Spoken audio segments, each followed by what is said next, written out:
Hey guys, how are you? I hope कि आप सब मस्त हो और घर पर ही स्वस्थ हो।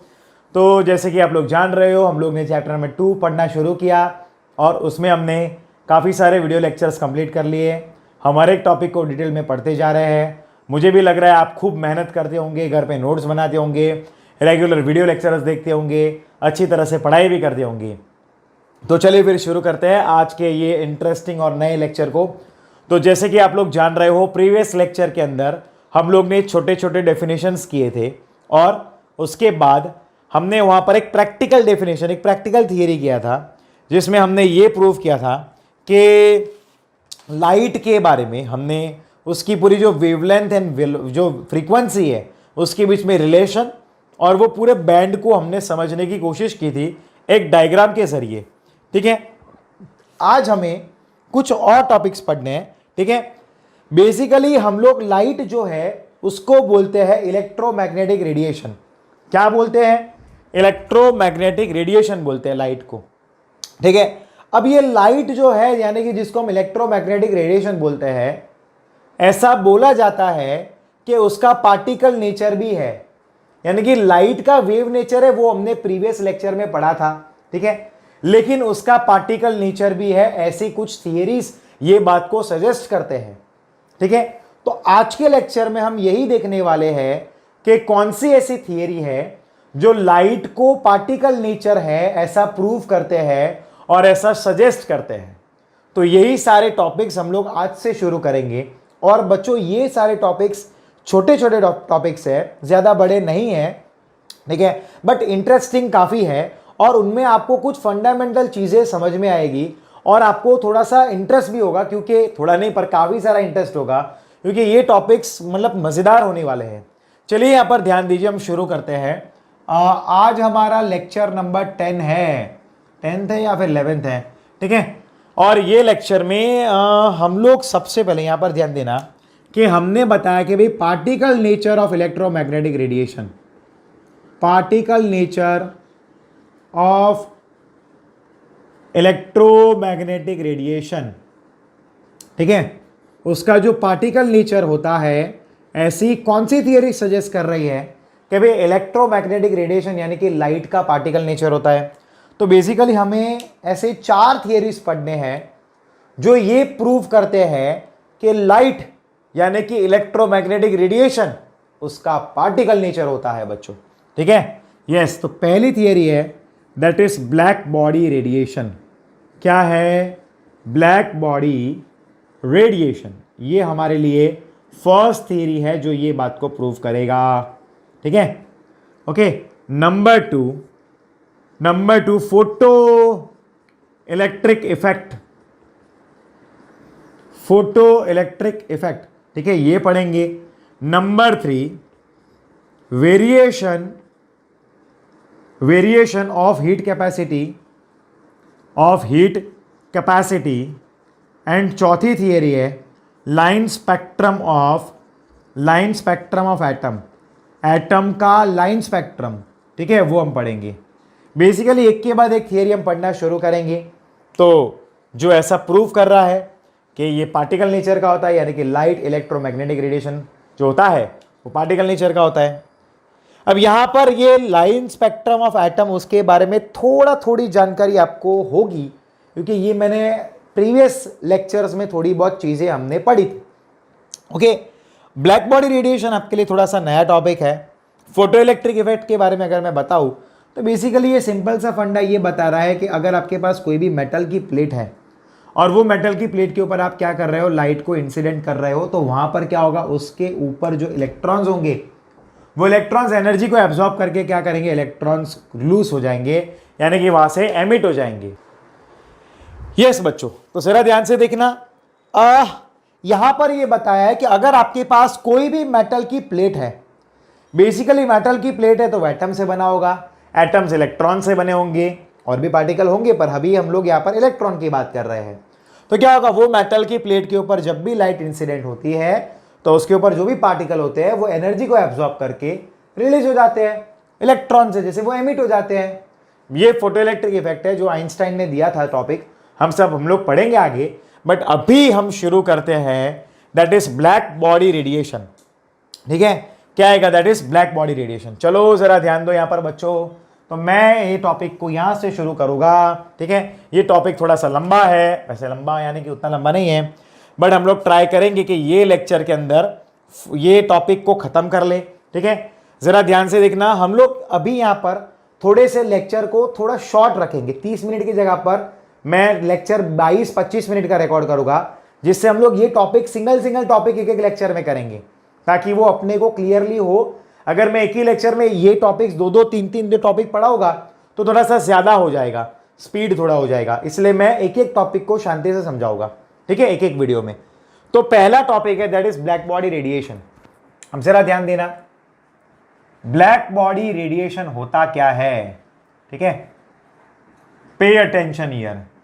बेसिकली एक बात मैं आपको बता दूं, इसकी डेफिनेशन समझने के लिए जरा ध्यान से देखना कि मान लो हमारे पास कोई भी एक ऑब्जेक्ट है और वो ऑब्जेक्ट के ऊपर हम लोग इस तरह से लाइट को इंसिडेंट कर रहे हैं, तो हम ब्लैक बॉडी उसी को बोल सकते हैं जो ये तीन में से कोई भी एक प्रोसेस करता हो। जरा ध्यान से देखना, ये हमारे पास क्या है? ये एक ब्लैक बॉडी है।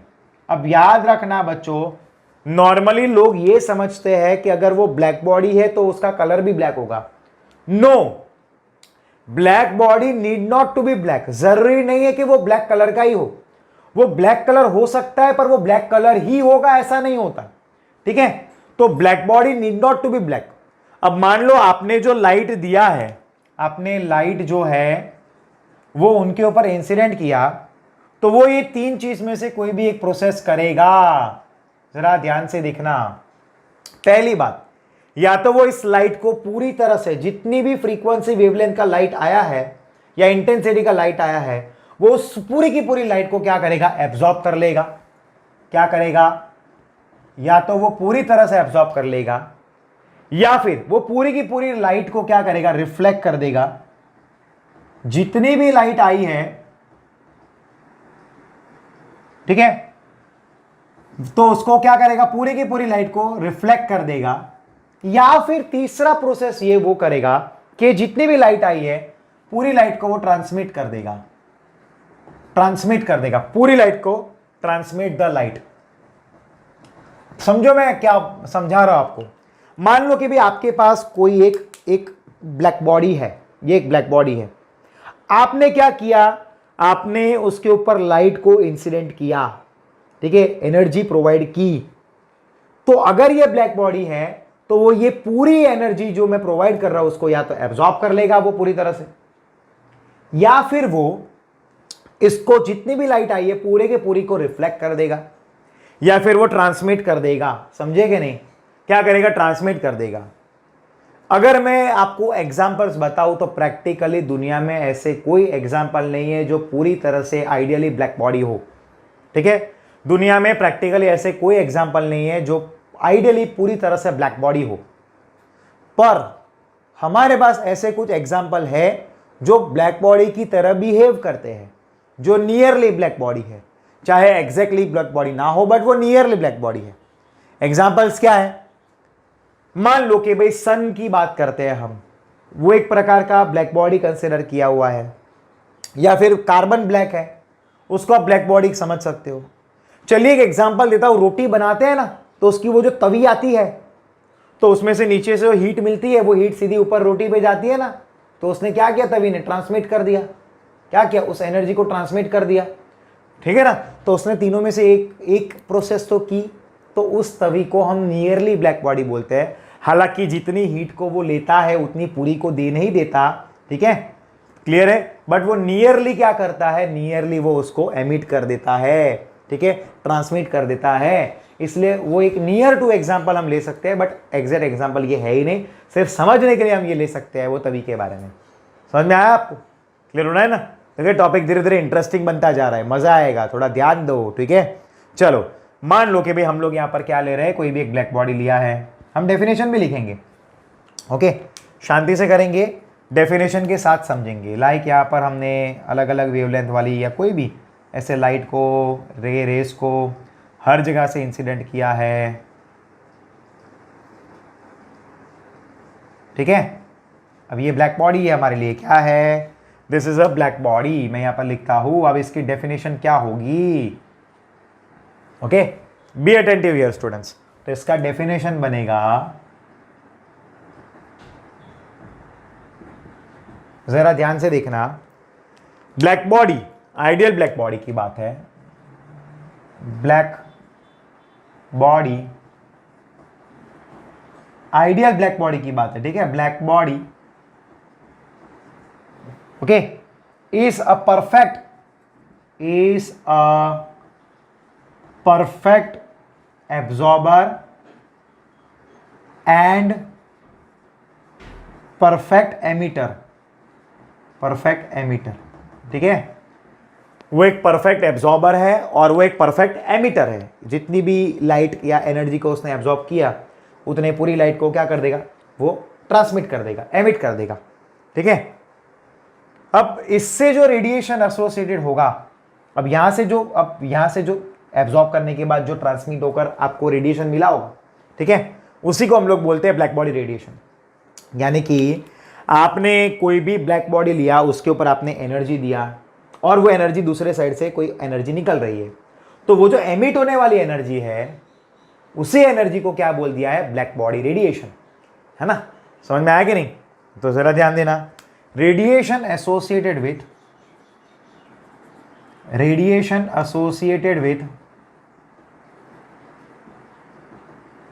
Black body, associated with black body is called black body radiation। उसी को क्या बोलते हैं, तो उसको हम लोग बोलते हैं ब्लैक बॉडी रेडिएशन। ध्यान देते रहना यहां पर, बी अटेंटिव हियर स्टूडेंट्स। हाँ, अब देखो, जैसे एग्जांपल में ले रहा हूं, एक एग्जांपल लेकर समझते हैं। लाइक हमने कल एक पूरा वेवलेंथ एंड फ्रीक्वेंसी का एक पूरा बैंड थी बनाया था, जिसमें अलग अलग फ्रीक्वेंसीज पे कौन सी लाइट, मतलब लाइट जो होता है उसकी पूरी फ्रीक्वेंसी की रेंज बताई और कहाँ पर कौन सा वहाँ पर लाइट होगा, यूवी होगा, आईआर होगा, लॉन्ग रेडियो वेव्स होंगे, एफएम होंगे, एएम होगा, वो क्या पढ़ा, वो सब हमने पढ़ा था कि भाई वो सब कब कहाँ पर क्या होता है, ठीक है। जरा ध्यान से देखना, मान लो किसी ने भी एक आयरन का पीस लिया है, ठीक है, जरा ध्यान देना, मान लो किसी ने भी एक आयरन का पीस लिया है और उस आयरन के पीस को उन्होंने क्या किया, आपने मान लो भाई हीटिंग करना शुरू किया है। ध्यान देना, यहां पर हीट करना आपने शुरू किया। अब आपको वहां पर विबग्योर वाला याद होगा, और मैंने समझाया था कि जब भी आप स्टार्टिंग में हीट करते हो, तो वो जिस चीज को आप हीट करते हो, तो स्टार्टिंग में उसका टेम्परेचर थोड़ा कम रहता है, उस टाइम पर उसका कलर कैसा बनेगा, रेड बनेगा, जो धीरे धीरे येलो में कन्वर्ट होगा, धीरे धीरे वो वाइट बनेगा एंड लास्ट में वो वायोलेट बनेगा। क्लियर हुआ कि नहीं। यानी कि धीरे धीरे आप जैसे उसको हीट करोगे, धीरे धीरे उसका टेम्परेचर इंक्रीज होगा और धीरे धीरे वो उसका कलर जो है, ठीक है, उसका कलर भी जो है वो धीरे धीरे वायलेट की तरफ जाएगा। यानी कि याद करिए विबग्योर, याद आ रहा है। तो यहां पर क्या होता है, रेड कलर का लैम्बडा वैल्यू जो होता है वो मैक्सिमम रहता है, पर म्यू वैल्यू जो है वो मिनिमम है, न्यू वैल्यू। यानी कि रेड कलर का जब वो बनेगा तब उसका वेवलेंथ मैक्सिमम रहेगा, बट उसका जो फ्रीक्वेंसी है मेरे प्यारे बच्चों वो मिनिमम रहेगा, कम से कम रहेगा, ठीक है। सेम वे अगर हम यहां की बात करें तो यहां पर क्या होगा, यहां पर फ्रीक्वेंसी मैक्सिमम होगा, ठीक है, न्यू की वैल्यू क्या होगी, मैक्सिमम, और यहां पर लैम्बडा क्या रहेगा, वो मिनिमम रहेगा। यहां पर लैम्बडा क्या रहेगा, मिनिमम रहेगा। यानी कि आप जैसे जैसे इस डायरेक्शन में जाते हो, यानी कि हीटिंग बढ़ेगा, वहां पर टेम्परेचर भी बढ़ेगा, पर वहां पर फ्रीक्वेंसी की वैल्यू बढ़ जाएगी, बट वेवलेंथ वहां पर एकदम कम हो जाएगा, एकदम नहीवत, नेग्लिजिबल जितना हो जाएगा, वैल्यू बहुत ज्यादा कम हो जाएगा, ठीक है। क्लियर है। इसका चलो जल्दी स्क्रीनशॉट ले लो इतने पार्ट का, क्योंकि मुझे ये रब करना है। कम ऑन स्क्रीनशॉट ले लो, ठीक है, मुझे ये रब करना है, ओके, क्योंकि यहां पर हम टॉपिक को कंटिन्यू करते हैं। जरा ध्यान से देखना, टॉपिक काफी इंटरेस्टिंग है और हमें इस लेक्चर में इस टॉपिक को पूरी तरह से कंप्लीट करना है, पूरी तरह से अंडरस्टैंडिंग के साथ करना है। क्लियर है। एक बार देखते हैं ब्लैक बॉडी क्या करता है। पूरी जितनी भी उसको एनर्जी मिली है, या तो वो उसको ट्रांसमिट कर देगा, या तो वो उतनी पूरी की पूरी एनर्जी को एब्जॉर्ब कर लेगा या फिर वो पूरी की पूरी एनर्जी को रिफ्लेक्ट कर देगा। ये तीन में से कोई ना कोई एक प्रोसेस तो वो ज़रूर करेगा। और ब्लैक बॉडी को क्या बोलते हैं? It is a perfect absorber and a perfect transmitter. ठीक है, उसी को ब्लैक बॉडी बोलते हैं। प्रैक्टिकली ब्लैक बॉडी कोई संभव नहीं है, बट नियरली ब्लैक बॉडी हमारे पास है। ब्लैक बॉडी के जैसे एग्जाम्पल्स है, एग्जैक्ट ब्लैक बॉडी हमारे पास प्रैक्टिकली अवेलेबल नहीं है। ठीक है बच्चों, क्लियर है? यस, जरा ध्यान देते रहना, आगे बढ़ेंगे हम लोग। अब ये आपने देखा कि आप जैसे जैसे गर्म करते हो, देखो इसका एक एग्जांपल मैं आपको बताता हूं कि आपने कैंडल को देखा होगा और फिर उसको जलाकर उसकी फ्लेम को भी देखा होगा। तो आपने ये लोअर स्टैंडर्ड में स्टडी किया था कि भाई वहां पर जो ब्लू कलर का फ्लेम होता है उसका टेम्परेचर तकरीबन 1700 डिग्री सेल्सियस से भी हाई रहता है, करेक्ट? और जो येलोइश पार्ट रहता है उसका टेम्परेचर 300 से 400 डिग्री सेल्सियस रहता है। तो वहां पर ये बात प्रूव होती है कि भाई ब्लूइश कलर जो होता है उसका टेम्परेचर हाई रहता है। और वही चीज स्टार्स में भी रहती है। आपने पढ़ा होगा, आई डोंट नो, पर पुराने सिलेबस में 10th के एक चैप्टर था यूनिवर्स नाम का, उसमें ये चीज बताई थी कि दो प्रकार के स्टार्स होते हैं, एक होते हैं ब्लू स्टार, एक होते हैं रेड स्टार। नॉर्मली लोग ये मानते हैं कि भाई रेड कलर जो होता है वो हॉट कलर है, बेसिकली उससे ज़्यादा वार्मर कलर होता है ब्लू, वायलेट। क्यों? क्योंकि देखो मैं आपको बताता हूं, वहां पर जो आपको अगर कोई स्टार दिख रहा है बच्चों, if you are able to see some star, तो वो स्टार का जो वहां पर कलर होगा, जरा ध्यान देना, अगर वो रेडिश कलर का स्टार हुआ यानी कि वो कोल्डर स्टार है, और अगर वो वायलेट कलर का स्टार हुआ तो वो वार्मर स्टार हुआ। समझे कि नहीं? अगर वो स्टार का कलर वायोलेट है यानी कि वो वार्मर स्टार है, ब्लू स्टार गर्म स्टार होते हैं। ठीक है कि नहीं? यस, ये बात ध्यान रखना आप। तो यहां पर हमें एक बात क्लियर होती है कि ऑन हीटिंग, अगर हम हीट करते हैं, ऑन हीटिंग ब्लैक बॉडी, मान लो आपने ब्लैक बॉडी को हीट करना शुरू किया है, ये ब्लैक बॉडी लिखते हैं हम लोग, ध्यान देना, ठीक है? क्या होगा? तो टेम्परेचर बढ़ता है, अगर आप ब्लैक बॉडी को हीट करते हो टेम्परेचर बढ़ेगा, पर वेवलेंथ क्या होगा? घटेगा, एंड फ्रीक्वेंसी क्या होगा? बढ़ेगा। ये बहुत ही इंपॉर्टेंट चीज़ है, ये बहुत ही ज़्यादा इंपॉर्टेंट बात है कि अगर आप क्या कर रहे हो, आप ब्लैक बॉडी को हीट करना शुरू करते हो, ठीक है, ऐसी कंडीशन में उसका टेम्परेचर बढ़ेगा पर उसका वेवलेंथ घटेगा, सामने फ्रीक्वेंसी बढ़ेगा, और ऐसी कंडीशन के अंदर उसका एनर्जी इंक्रीज होगा, क्योंकि आपको ये बात याद ही है, E is inversely proportional to lambda, that is wavelength. यानी कि धीरे धीरे एनर्जी बढ़नी चाहिए और बढ़ी रही है, जैसा इसमें बताया है वो इस फॉर्मूला में भी फॉलो हो रहा है, वो भी हो रहा है। क्लियर हुआ कि नहीं? आपको समझ में आ रहा है ना? यस। इसके बाद क्या किया, तो हमने ग्राफ लेकर समझने की कोशिश की। लाइक हमने यहाँ पर एक ग्राफ बनाया है, ओके, ये ओरिजिन है, ये एक्स एक्सिस है, ये वाई एक्सिस है। हमने एक्स एक्सिस के ऊपर वेवलेंथ ले लिया है, इधर क्या लिया है हमने? वेवलेंथ लिया यानी कि लैम्बडा, और वाई एक्सिस के ऊपर हमने क्या ले लिया? इंटेंसिटी ले ली है। ठीक है, क्या लिया हमने? इंटेंसिटी ली। अब ज़रा ध्यान से देखना कि पहले हमने T1 कंडीशन पे हमारे पास ये ग्राफ बना था, और यहाँ पर ये मैक्सिमम और ये वैल्यू आ रहा था, ठीक है, और T2 कंडीशन में जैसे हमने टेम्परेचर को बढ़ाया है, ठीक है कि नहीं, तो हमारा ग्राफ कुछ ऐसा बना है, ठीक है, दिस वाज आवर ग्राफ। तो यहाँ पर ये क्या है, तो ज़रा ध्यान से देखना, आप ये ले सकते हो कि भाई ये टेम्परेचर T2 है, बराबर, तो ये वाला क्या है? टेम्परेचर मैंने ले लिया है T3 जितना, यानी कि आपने टेम्परेचर को बढ़ाया। तो यहाँ पर एक बात आप गौर करना, याद रखना, नॉर्मली आप जब टेम्परेचर को बढ़ाओगे तो एनर्जी की वैल्यू बढ़ेगी, यानी कि वेवलेंथ जो है वो घटेगा। अब यहाँ पर एक मैं काम करता हूँ, इसका जो टेम्परेचर है वो इसको मैं T3 करता हूँ, इसको मैं T2 करता हूँ, ठीक है? ज़रा ध्यान से देखना, बेसिकली ये यहाँ पर है, ये यहाँ पर है, यहाँ पर मैंने टेम्परेचर को बढ़ाया तो लैम्बडा क्या हुआ? घटा। यहाँ पर T3 जो है that is greater than T2 है, तो मैंने यहाँ पर टेम्परेचर को बढ़ाया तो क्या हुआ? इंटेंसिटी तो बढ़ी, बट वहां पर वेवलेंथ घटा। देखो वेवलेंथ कम है और इसका वेवलेंथ हाई है, समझेगे नहीं? क्लियर हुआ कि नहीं? यस, ये ग्राफ को समझ लो, ये ग्राफ से भी आप समझ सकते हो, ठीक है। This is a very important factor here. Clear है इधर तक सबको? दैट्स गुड, क्लियर है ना? That's good, very good. चलो एक बार हम लोग रिवाइज करते हैं। तो यहाँ से हमें एक बात समझ में आती है कि भाई जो ब्लैक बॉडी होता है, ठीक है, what ever the black body is, तो उसमें ये तीन में से एक प्रोसेस होना बहुत ही ज़रूरी है। नंबर 1, नंबर 2 एंड नंबर 3, ये तीन में से कोई भी एक प्रोसेस होना ज़रूरी है। वो क्या है? वो एक परफेक्ट क्या है, एमीटर हो सकता है, या फिर वो परफेक्ट एब्जॉर्बर हो सकता है। क्लियर है इतना? जैसे हमने आयरन का एग्जांपल लिया, कोई भी चीज़ को हम इनिशियली जब बर्न करते तब उसका कलर रेड होता है, और धीरे धीरे वो करते करते और बर्न करते रहेंगे और बर्न करते रहेंगे तो उसका कलर जो है वो वायलेट बनता जाएगा, यानी कि उसका वेवलेंथ बढ़ता जाएगा। नहीं, वेवलेंथ घटेगा, जागते रहो। मैं यही चेक कर रहा था, वेवलेंथ घटेगा, फ्रीक्वेंसी बढ़ेगा।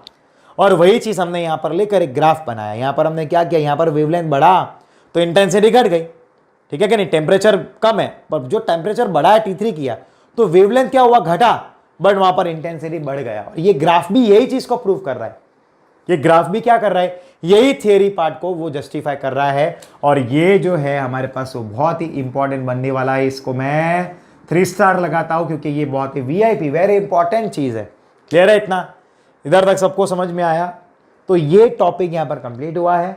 अब हम नेक्स्ट लेक्चर में दूसरा टॉपिक लेंगे, that is photo electric effect. ये फोटो इलेक्ट्रिक इफेक्ट देने वाले साइंटिस्ट वैसे थे एल्बर्ट आइंस्टाइन, ठीक है। बहुत जोरदार साइंटिस्ट थे, बहुत ही मस्त थियरी है। क्या है, कैसे है, क्यों है, किसने दिया, क्या है, सारी डिटेल्स हम आगे आने वाले लेक्चर में रखेंगे, उसमें पढ़ेंगे। आई होप कि आप सबको ये छोटे से टॉपिक में अच्छी तरह से समझ में आया। मैंने पूरी डिटेल में समझाने की कोशिश की है। मिलते हैं नेक्स्ट वीडियो लेक्चर में। इंटरेस्टिंग टॉपिक है, मज़ा आ रहा होगा आपको, पर हम नेक्स्ट वीडियो लेक्चर में पढ़ेंगे। टिल देन बच्चों, गुड बाय, टेक केयर। इसका स्क्रीनशॉट लेना मत भूलना। स्क्रीनशॉट लेकर आप इसकी नोट्स बना देना मेरे प्यारे बच्चों, ओके। इसका स्क्रीनशॉट लेकर इसकी नोट्स बनाना माय डियर स्टूडेंट्स। मैं 10-20 सेकंड वेट करता हूँ ताकि जिसको रीड करना हो, स्क्रीनशॉट लेना हो, वो ले पाए।